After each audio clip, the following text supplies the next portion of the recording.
Voy a leerles una frase. No quiero que confirmen, no quiero que respondan nada, solo escuchen la frase, ¿sí?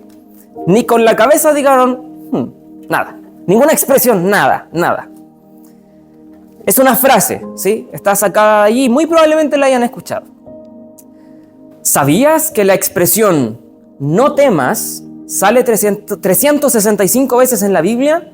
No creo en las casualidades. Dios quiere recordarte cada día que Él está contigo y Él está en control. ¿Han escuchado esa frase? Ahora sí pueden responder. ¿Han escuchado esa frase, verdad?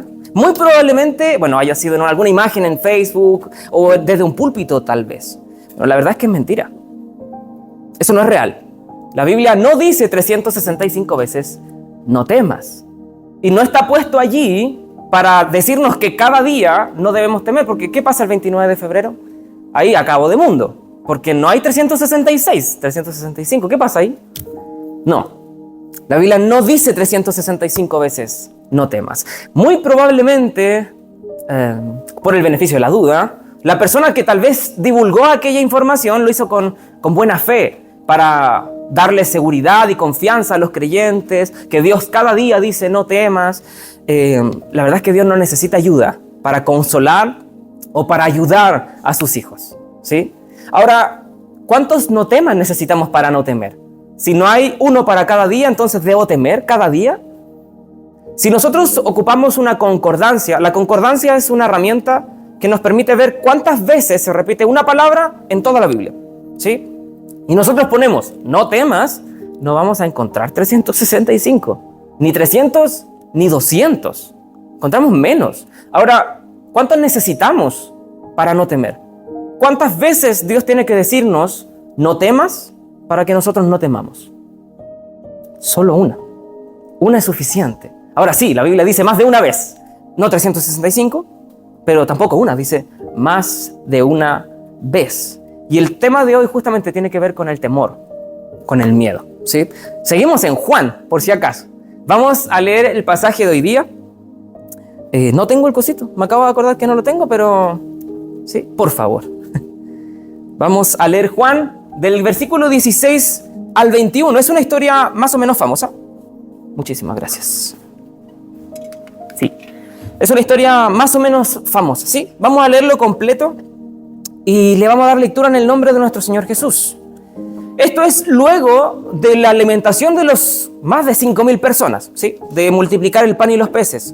Al atardecer de haber repartido eso de ese día, los discípulos de Jesús bajaron a la orilla del lago para esperarlo. ¿Qué lago? Recordemos que están en el mar de Galilea, ¿sí? O de Tiberias, también como dice al principio. Pero al ver que caía la noche y que Jesús no había vuelto, porque se había apartado de la multitud, subieron a la barca, solos, sin Jesús evidentemente, y comenzaron a cruzar el lago rumbo a Capernaum. Poco después se levantó un viento fuerte sobre ellos y el mar se agitó mucho, o una tormenta. Habían remado unos 5 o 6 kilómetros, más o menos, poquito menos de la mitad del mar, del lago, ¿sí? O sea, habían avanzado muy poco, cuando de pronto vieron a Jesús caminando sobre el agua en dirección a la barca. Estaban aterrados, pero él exclamó, no tengan miedo, yo estoy aquí. Entonces lo recibieron con entusiasmo en la barca y enseguida llegaron a su destino. Puede tomar asiento, se oró por la palabra.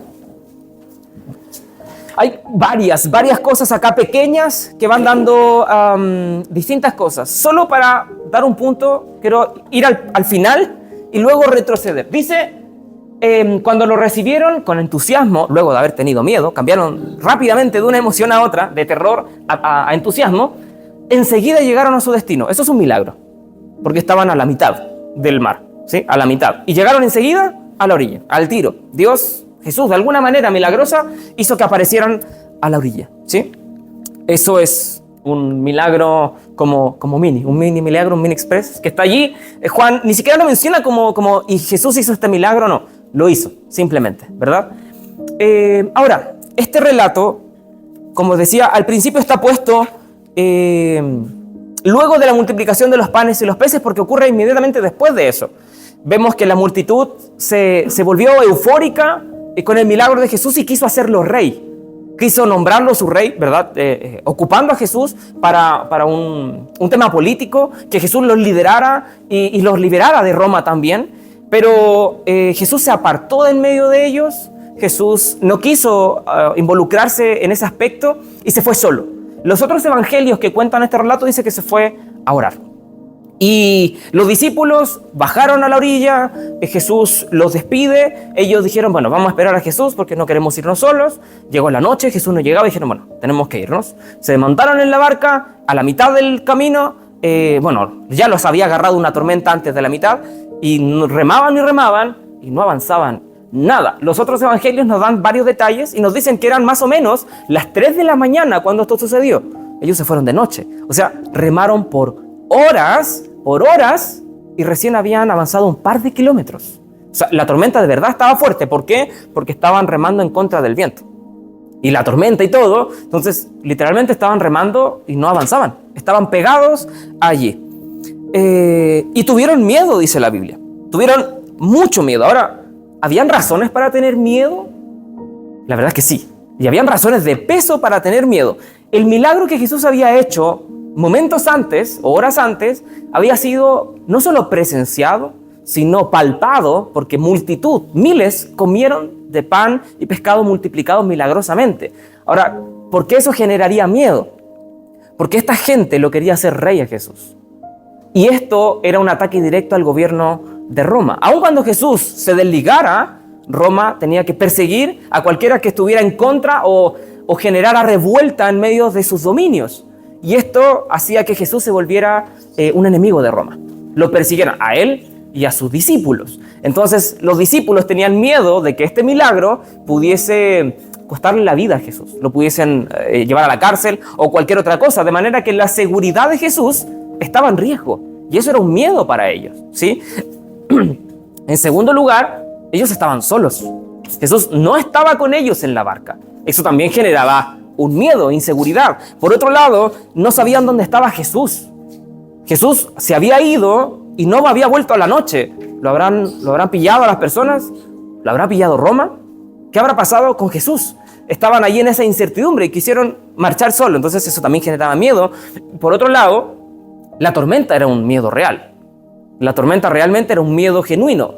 Era, si bien no era un océano, no era el mar abierto, era un lago, era lo suficientemente grande como para que se formaran tormentas, lo suficientemente fuertes como para que el barco se rompiera, se hundiera, naufragaran o murieran ahogados. Es la tormenta. Así que sí, habían razones de peso para que ellos tuvieran miedo, ¿sí? Ahora, no es la primera vez que pasa esto. Si bien Juan no registra previo a esto otra tormenta en el mar mientras los discípulos viajaban, los otros evangelios sí lo hacen, particularmente Mateo capítulo 8 y Lucas también lo hace. Registran que ya hubo un episodio similar. Fueron en barca, Jesús estaba dentro de la barca, sí, pero Jesús dormía. Y se levantó una fuerte tormenta, los discípulos desesperados, fueron donde Jesús y le dijeron, maestro, o sea, casi como, ¿por qué duermes? ¿No te das cuenta que perecemos o que vamos a morir? Jesús se levanta, se despierta, manda al mar y el viento calmar y le dice, hombres de poca fe, ¿por qué temen? Se los dice de inmediato, los reprende por su falta de fe. Y aquí la circunstancia era distinta. Tal vez alguien diga, pero bueno, si ya lo vivieron y Jesús hizo algo, ¿por qué ahora tienen miedo? El punto es que esto es distinto porque Jesús no está con ellos, ni siquiera durmiendo, no está, están solos. Así que sí, era algo que generaba miedo real, ¿sí? Era un miedo genuino, porque estaba en riesgo su propia vida, su muerte, y además la incertidumbre de qué pasa con Jesús, dónde está Jesús, que no lo habían visto volver. Entonces, al principio, ellos tenían que confiar que aunque Jesús estuviera durmiendo, con el hecho de que Jesús estuviera con ellos en la barca, ellos no tenían por qué dudar. Pero acá, ellos tenían que aprender a confiar, aun si Jesús no estaba en medio de ellos. Ellos tenían que confiar en la presencia visible de Jesús y ellos tenían que confiar en la presencia invisible de Jesús, ¿sí? Porque Jesús iba a estar al cuidado de ellos, aun si Él no estaba presente. Ahora, ¿cuánto más para nosotros? Nosotros no confiamos en la presencia visible de Jesús porque ya no tenemos la presencia visible de Jesús. Él ya no está aquí en cuerpo físico. ahora debemos nosotros confiar en la presencia invisible de Jesús. Y eso también es algo que nosotros debemos aprender a hacer. Y ese es el punto, porque uno de los propósitos el propósito del milagro de los panes y los peces era que los discípulos aprendieran a confiar no en lo que Jesús hiciera o no hiciera, sino en quién es Jesús, en la persona de Jesús y en su carácter. Ese era el propósito del milagro, enseñarle a los discípulos ese principio, esa enseñanza. Pero Jesús extiende su enseñanza más allá de lo que los discípulos pueden dimensionar, porque este relato también hace lo mismo. Y lo que sigue también hace lo mismo. Y vamos a ver al final del capítulo cuál es el resultado de la enseñanza de Jesús con sus discípulos. Si acaso aprendieron o no aprendieron la lección. Y también nosotros, ¿sí? También nosotros. Ahora, la Biblia contiene muchos relatos, muchos, en donde hay miedo, la gente experimenta miedo. Y vamos a ver un par de ellos, y como en todos ellos al final Dios le dice lo mismo que le dijo a ellos: no teman, porque yo soy o yo estoy aquí. Si Él está con nosotros, no hay razón de temer, ¿verdad? Josué y la conquista de Canaán. Moisés había muerto, Josué era el sucesor de Moisés, y estaban allí, ellos miraban la tierra prometida y tenían que ir y luchar con enemigos difíciles. Gente guerrera. Incluso si nosotros recordamos el relato, cuando enviaron espías a Canaán, ¿qué dijeron los espías? Son gigantes, tienen murallas enormes, no podremos vencerlos nunca. Y ahora Josué estaba a punto de enfrentarse a ellos. ¿Y qué le dice Dios? No temas ni desmayes, porque yo estoy contigo. Así como estuve con Moisés, estaré contigo, ¿sí? Jeremías, cuando Jeremías es llamado por Dios, Dios llama a Jeremías y le dice que él iba a ser profeta a las naciones y todo eso, que lo iba a usar. Jeremías dice: soy un niño, ¿cómo me vas a ocupar a mí? Y Jeremías tenía miedo del llamado de Dios. ¿Qué le dice Dios? No temas, porque yo voy a estar contigo. Ayer veíamos un capítulo de una serie de monitos en la casa, y justo veíamos la historia de Eliseo y el siervo de Eliseo, cuando vienen los sirios y los van a atacar, van a buscar a Eliseo, y los sirios rodean toda la ciudad. Y llega el siervo de Eliseo y mira y dice: estamos perdidos, aquí morimos. Y Eliseo dice: tranquilo, y ora a Dios para que Dios abra los ojos del siervo, y cuando sucede ve que habían carros de fuego que eran muchísimo más que los enemigos, porque Dios estaba con ellos.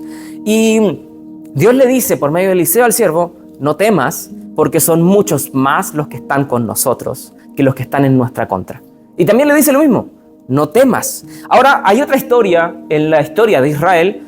Josafat, uno de los reyes, en un momento es atacado por enemigos y él dice: es imposible, no hay manera de defendernos, vamos a morir. Y Dios le dice: no temas, porque yo voy a pelear. Y Dios le dice: tú sal al campo de batalla, preséntate allí, pero la primera línea no van a ser espadas ni lanzas, van a ser los levitas, los sacerdotes con el arca. Y tú no muevas un pelo, tú te paras al frente y tú no te mueves en nada, tú alaba a Dios. Sucede, van a la guerra, ellos se presentan, comienzan a cantar, comienzan a alabar a Dios, y los enemigos se turban, Dios turba a sus enemigos y se matan entre ellos solos. Y Dios le da la victoria a su pueblo sin que ellos hicieran nada más que confiar en Dios, porque Dios le dijo: no temas, yo voy a ser contigo. En todas estas circunstancias, y más, hay más relatos todavía, Dios le dice: no temas. Habían razones genuinas. Enfrentarse a ejércitos, ¿sí? El llamado de Dios, la incertidumbre, el miedo a la muerte, la persecución, eran miedos genuinos. Pero Dios le dice a todos: no temas, porque yo voy a estar contigo, ¿sí? Ahora, cuando volvemos al relato de Jesús está caminando encima del mar. Eso es algo evidentemente milagroso. Y no es caminar sobre una piscina tranquilita, calmadita. Es no solo caminando el mar, sino en medio de una tempestad, en medio de una tormenta. Jesús camina allí. De hecho, si nosotros leemos, porque este milagro aparece en Mateo y en Marcos. No aparece en Lucas, pero aparece en Mateo y en Marcos también. Nosotros leemos que Jesús quería adelantarse. O sea, que Jesús quería caminar por el lado y decirle: nos vemos allá, chiquillo. Y él seguir caminando de largo por el mar, en medio de la tormenta. Pero cuando los discípulos lo ven, los otros evangelios dicen que pensaron que era un fantasma. Tratemos de ponernos un poquito en los pies de ellos. Era de noche, Ya poca visibilidad había. Tal vez un poco el relámpago que tal vez prendía y iluminaba algo, pero era de noche. La barca se agitaba por el mar. Había viento, había lluvia. Démosle un poquito el beneficio de la duda. Sí, o sea, poco veían. Y ver una sombra caminar en medio del mar, yo creo que cualquiera le daría miedo, ¿verdad? Entonces ellos ven a Jesús, gritan, es un fantasma, hasta que Jesús le dice, calmen, tranquilo, no teman, yo soy. Jesús ocupa la palabra yo soy. Pero sobre eso vamos a profundizar más en los temas que sí. El libro de Marcos nos dice y nos aclara que los discípulos no habían entendido lo de la multiplicación de los panes y los peces. Ellos todavía estaban confundidos. Sumémosle a todo lo que estaban viviendo, el miedo, la incertidumbre, el terror, la tormenta, Jesús caminando, y que ellos todavía estaban confundidos. ¿Por qué Jesús hizo eso? ¿Cómo Jesús lo hizo? ¿Para qué? ¿Por qué estaba toda esa confusión? ¿Tenían una ensalada en la cabeza? Lo que todavía aumentaba más el miedo. Y eso también nosotros nos podemos sentir identificados. Muchas veces hay circunstancias que nos dan miedo, que producen incertidumbre. Desempleo, problemas económicos, problemas de salud, problemas personales, problemas familiares, problemas relacionales. Y a eso sumémosle que además nos confundimos y no entendemos por qué Dios nos hace pasar por esto, por qué Dios permite eso. No entendemos por qué otros son sanados y nosotros no, por qué otros son ayudados y nosotros no, aparentemente. Y eso todavía forma una tormenta superior en nosotros y nos hace temer, nos hace tener miedo, susto y tal vez incluso aún nos hace dudar, ¿sí? Ahora, Marcos dice esto, que ellos no entendían el tema de la multiplicación de los panes y los peces. Y también nos muestra justamente esto, pero Marcos lo hace todavía más profundo. Ellos en un momento estaban tremendamente horrorizados, pero al momento después estaban maravillados por lo que Jesús había hecho. Qué particular que el mismo hombre fue el que causó el miedo y además la maravilla. Jesús provocó ese miedo en ellos, pero Jesús también provocó esa maravilla, esa adoración en ellos, ¿sí? Es Mateo el que agrega más relato o extiende más este relato, porque Mateo nos agrega el hecho de que Pedro caminó por las aguas. Ni Marcos ni Juan muestran cómo Pedro caminó en las aguas. Pero esa historia sucede justamente aquí mismo. Jesús aparece, tranquilos, yo soy, no teman, y allí Pedro, no sabemos por qué Pedro lo hace, pero Pedro dice, si eres tú, manda que yo camine sobre el mar. Y Jesús le dice, bien, camina. Pedro comienza a caminar, mira a Jesús, pero cuando desvía la mirada hacia la tormenta, se hunde y dice, Señor, sálvame. Y en el momento, dice la Biblia, Jesús extiende su mano y le dice, ¿por qué dudaste, hombres de poca fe? Y entran a la barca y los hombres se maravillan y llegan a la orilla y continúa el relato, ¿sí? Continúa el relato. Lo mismo que le dijo Jesús a Pedro en lo que sucede en el relato anterior, en la historia anterior de la tormenta en el barco. Jesús está durmiendo, está la tormenta, los discípulos lo despiertan, Señor, perecemos. Y Jesús le dice, ¿por qué dudan o por qué temen hombres de poca fe? Jesús los reprende. ¿Pero qué hizo Jesús acá? ¿Los reprendió cuando temieron? No, los calma. Le dice, tranquilos, no teman, yo estoy acá. No los reprende al temer al principio. ¿Por qué? Porque en la primera historia sí los reprende y en la segunda no los reprende al principio. En la primera Jesús sí estaba con ellos y ellos aún así dudaron. En la segunda Jesús no estaba con ellos y tenían miedo, no duda, miedo. Y al miedo Dios le dice, calmen, no hay por qué temer, yo estoy acá. Pero cuando Pedro camina en el agua y se hunde, Jesús le dice lo mismo que al principio, que en el primer relato. ¿Por qué dudaste, hombre de poca fe? Lo reprende. ¿Por qué a Pedro lo reprende y no al resto al principio? Porque los primeros tenían miedo, no duda, pero Pedro sí dudó. La duda fue reprendida, no el miedo. El miedo fue calmado y la duda fue reprendida. El miedo es natural, la duda no. El miedo es causado por las circunstancias y es natural que lo experimentemos. No lo controlamos. Yo no puedo prevenir que no me dé miedo una circunstancia, porque eso va a suceder cuando la cosa suceda simplemente. Pero la duda sí es mi culpa. Y por eso reprendió Jesús a los discípulos al principio. Yo estoy acá, no hay razón de dudar si yo estoy acá.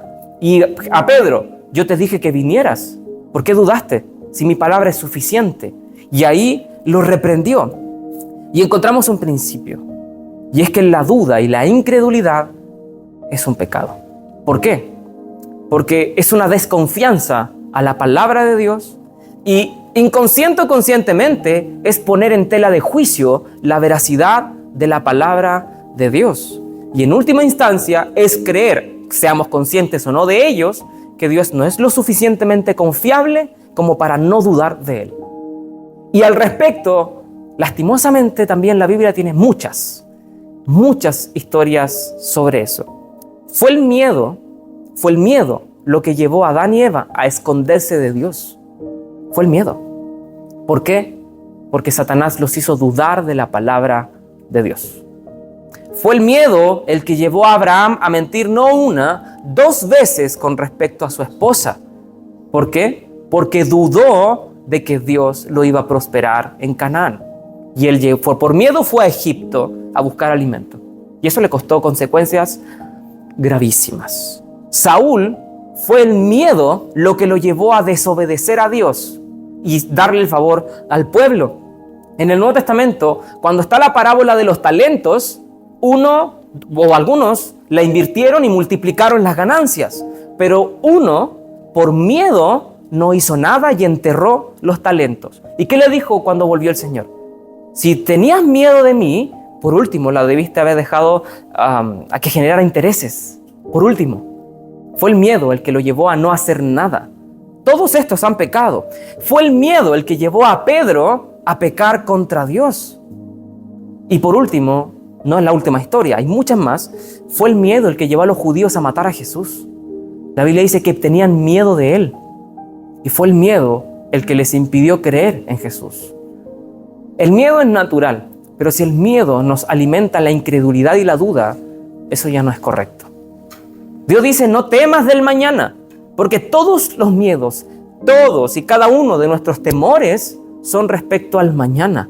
La enfermedad, la incertidumbre económica, los problemas relacionales, aún la muerte, todo tiene que ver con el qué va a pasar mañana, cómo voy a hacerlo, cómo voy a solucionar, cómo voy a salir de acá, cómo voy a responder a esto, cómo puedo controlarlo, cómo puedo evitarlo.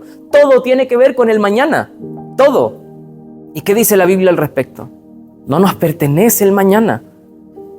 Cada día a su propio afán, cada día tiene su propio mal. No le agreguemos al hoy los problemas del mañana. Eso dice las Escrituras. Ya nos bastan los problemas de hoy día. ¿Por qué sumarle más? Es que estoy enfermo. Confiemos en Cristo.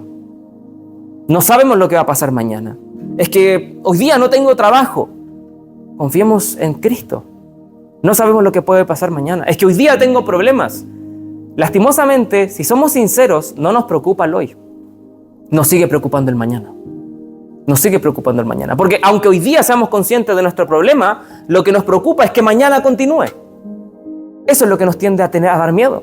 Ni siquiera es el ahora.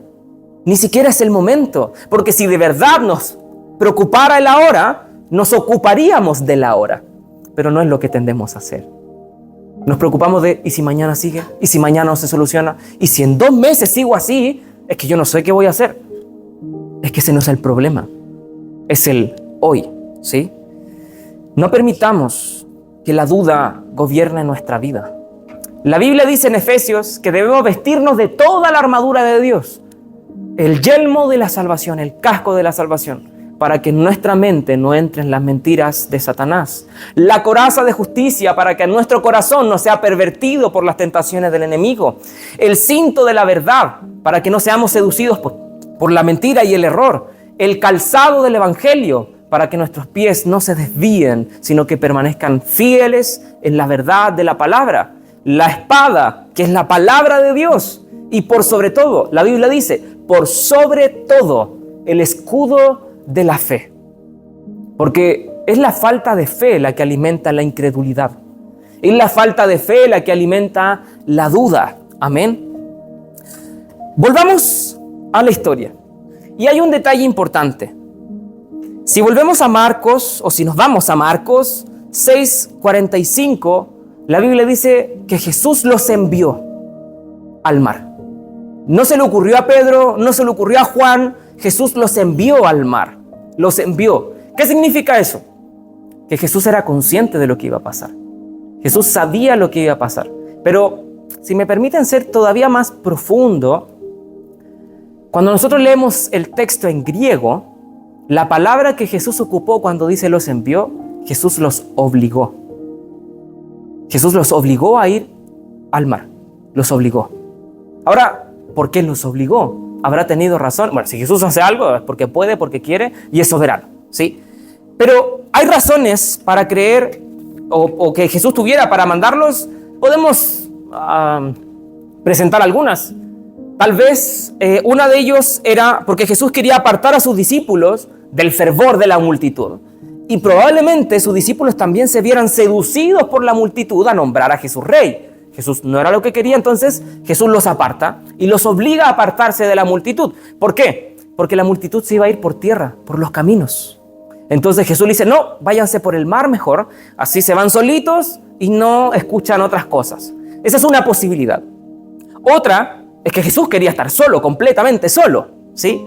Y sus discípulos no querían dejarlo solo, por el miedo a que lo pillaran la gente o los romanos. Y Jesús le dice, no, váyanse, los envía, los obliga a irse, porque no querían dejarlo solo. Y en última instancia, y es lo que creemos, y puede sumarlas todas, porque Jesús tenía buenos propósitos para eso. ¿Jesús sabía que iba a haber una tormenta? Sí. ¿Jesús sabía que sus vidas corrían riesgo? Sí. ¿Jesús sabía que sus discípulos iban a temer? Sí. Y aún así Jesús los obligó y los envió a ir solos. No él dijo, mira, váyanse, yo voy a estar con ustedes. No, es solos. Yo me voy a ir y ni siquiera les voy a decir cuándo vuelva. Ustedes váyanse. Nos encontraremos en algún momento, confíen en eso, pero váyanse solos. Ahora, ¿por qué esto es importante? Porque esto es lo que Jesús hace con nosotros. Él nos envía. Él no dice, mira, ¿sabes qué? Es probable que pases un problema. No. Jesús dice, lo vas a pasar. Es una seguridad. Y eso es algo que debemos aceptar. Dios nos va a hacer pasar por problemas y dificultades, ¿sí? El propósito de esto es lo mismo, o es el mismo propósito por el cual sucedió la multiplicación de los panes y los peces. Enseñarles una lección a sus discípulos. Y no una nueva lección, la misma, que ellos confiaran en Él. Ellos confiaran en Él. Jesús le dijo, váyanse y aprovechen de despedirse porque de aquí no salen vivos. No. Jesús les había confirmado que aún habían muchas cosas por hacer.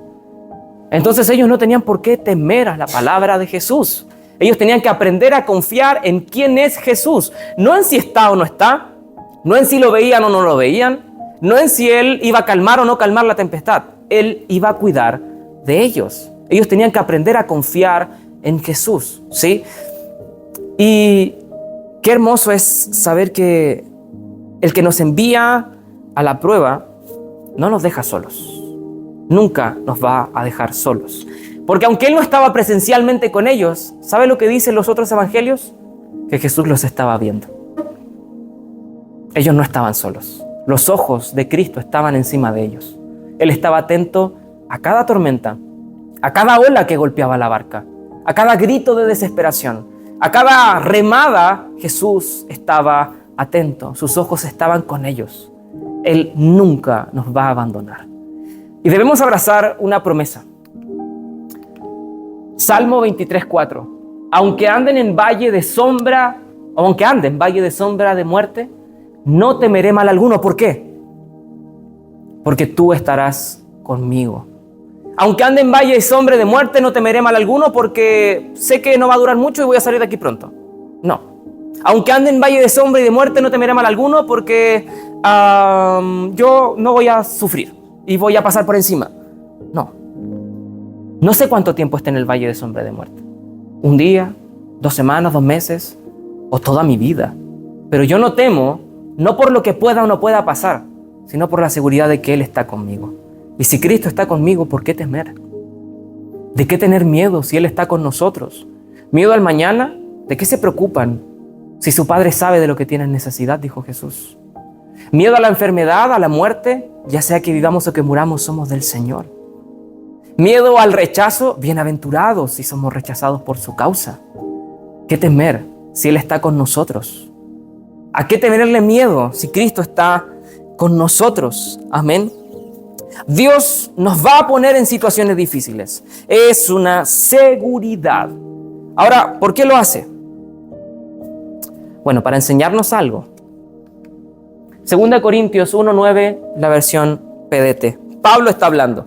Pablo, el apóstol de Jesús, ¿sí? Llamado presencialmente por el mismo Cristo, luego de su resurrección y de su ascensión. El único en ser llamado de esa manera, ¿sí? El único. Y conocemos el ministerio de Pablo, gigantescamente gigante, ¿sí? Pablo dice, un hombre que sabía mucho de Dios. En el fondo de nuestro corazón sentíamos que se nos había dado sentencia de muerte. ¿Había miedo? Sí. Sin embargo, ¿por qué sucedió? Esto sucedió para que aprendiéramos a dejar de confiar en nosotros mismos y confiáramos en Dios, quien es capaz de resucitar a los muertos. Pablo, el que escribió casi todo el Nuevo Testamento, gran parte del Nuevo Testamento, él dice, tuve que aprender a dejar de confiar en mí mismo para aprender a confiar en Dios. Y eso no sucedió sentado en una banca. Eso no sucedió leyendo un libro. Eso sucedió, como dicen, donde las papas queman. Eso sucedió en el problema. Eso sucedió en la tormenta, en el fuego, en el dolor. Allí aprendí a dejar de confiar en mí para aprender a confiar en Él. ¿Cuántos quieren confiar en Dios? ¿Entendemos a lo que le estamos diciendo amén? Porque es en la tormenta, es en el dolor, en el proceso en donde aprendemos a confiar en Él. Pero sin eso no hay gloria. También la Biblia dice que es necesario que por un poco de tiempo padezcamos a fin de que estemos preparados para entrar a la gloria. Y también Pablo nos da una seguridad. Las aflicciones del tiempo presente, los problemas que vivamos en esta vida no se comparan en lo más mínimo a la gloria que Dios nos va a dar cuando estemos con Él en la eternidad. Lo que recibiremos será muchísimo más grande que lo que hoy día estemos padeciendo. Amén. Ahora, no solo nos dice vas a sufrir, no solo nos da el propósito del sufrimiento, que aprendamos a confiar en Él, también Él nos da una seguridad, porque Él no nos lanza al agua sin un salvavidas. O nos da el salvavidas o nos extiende la mano, pero solos no nos lanza. Isaías 43:2. Cuando pases por aguas profundas, yo estaré contigo. Ahora, ¿la promesa es no pasarás? No, la promesa es pasarás, pero yo estaré contigo. Cuando pases por ríos de dificultad, no te ahogarás, tal vez hasta acá, pero no te ahogarás. Cuando pases por el fuego de la opresión, no te quemarás, las llamas no te consumirán. Él le da propósito al dolor y Él le da una esperanza al dolor, una seguridad. Sufrimos para crecer, para confiar en Él y dejar de confiar en nosotros. Y en el proceso Él no permitirá que el agua nos ahogue y que el fuego nos queme. ¿Hay razones legítimas para temer? Sí. Pero si Jesús dice no temas, no, ya no. No hay razón para temer si Jesús dice no temas. Y no, Él no dice 365 veces no temas en su palabra. Pero basta con que cada día yo pueda leer una sola vez no temas para no temer. Aunque una vez lo diga, yo puedo leerlo cada día y confiar en que no temo, porque Él está conmigo. Ahora, hay algo particular, y con esto ya me voy acercando al fin. Es interesante que Jesús diga no temas, porque la Biblia dice, si hay problemas, no temas. Si hay agua que pueda ahogarte, si hay fuego que pueda consumirte, no temas. Si pasas por valle de sombra y de muerte, no temas. Si hay enemigos, si hay problemas, si hay necesidad, si hay aflicción, llanto, rechazo, soledad, muerte, no temas. Pero ¿sabe que la Biblia sí dice no temas? O sea, perdón, al revés. La Biblia sí dice teme a una sola cosa. O solo a una persona. A Él. Qué interesante que Jesús diga no temas. Porque a Él sí que hay que temerle. A Dios sí hay que temer. Es interesante que el ser más temible de toda la creación, de toda la existencia, más allá de la creación, el ser más temible diga, no temas. ¿Qué dijo Isaías cuando se dio cuenta que era Dios el que le estaba hablando? Ay de mí, porque he visto a Dios, voy a morir. Porque estaba delante del ser más temible. ¿Qué dijo Gedeón cuando se enteró de que Dios era el que lo había visitado? Ay de mí, porque he estado delante de Dios, voy a morir. ¿Qué dijo Jacob cuando tuvo el sueño y se dio cuenta que había sido Dios el que le había hablado? He visto a Dios cara a cara, voy a morir. Dios es el ser más temible, pero al mismo tiempo es el ser más confiable. Por eso Él puede decirnos, no temas, confía en mí. No temas porque yo soy fiel. No temas porque yo soy tardo para la ira y grande en misericordia. No temas porque yo estoy contigo. ¿Cuál fue la promesa de Jesús? Yo estoy contigo 2 años y después tienes que pagar una licencia premium, una suscripción de $5,990 mensual para yo poder estar contigo. No, yo estoy contigo hasta el fin de los tiempos. Todos los días de tu vida yo estoy contigo. ¿Por qué temer? ¿Por qué tener miedo? ¿Por qué asustarse? La voz de Cristo calmó la tempestad, pero la voz de Cristo también calmó los temores de sus discípulos. La misma voz que produce el miedo, la misma voz que produce que los mares rujan, la misma voz que produce la luz, es la voz que hoy día nos dice, no temas, porque yo estoy contigo. Confiemos en sus palabras, abracemos sus promesas, creámosle al Señor. Lo que Dios quería enseñarles a sus discípulos era que confiaran en Él, más que en lo que Él pudiera o no pudiera hacer, porque Él es fiel, Él es poderoso, Él es bondadoso y misericordioso, Él es bueno. Confiemos en Él, en su persona, en su carácter. Él es fiel ¿hasta cuándo? Siempre. Por tu misericordia no hemos sido consumidos, dice la Escritura. Cuando nosotros fuimos fiel, tú fuiste fiel. Cuando en nosotros abundó el pecado, sobreabundó por medio de Cristo la gracia. Le he dado razones de sobras a Dios para dejar de ayudarme, para dejar de cuidarme, para dejar de amarme, y no lo he conseguido. Porque Él es fiel, porque Él es bueno. Por amor a su nombre, Él completará la obra en nosotros. Ahora, si hay temor en nosotros, es por una razón. Y es la misma razón de Pedro. ¿Pedro caminó en el mar? Sí.